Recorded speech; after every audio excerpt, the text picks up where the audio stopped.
கழுவுன எல்லா கீரையுமே நான் வாஷ் பண்ண பாத்திரத்தில் நான் போட்டுட்டேன்.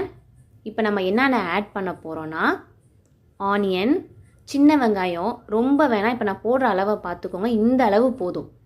நீங்கள் இதை நசுக்கி தட்டி போடுறதுனா கூட போட்டுக்கலாம், இல்லை இப்படி கட் பண்ணி போடுறதுனா போட்டுக்கலாம், இல்லை முழுசாக கூட போட்டுக்கலாம்.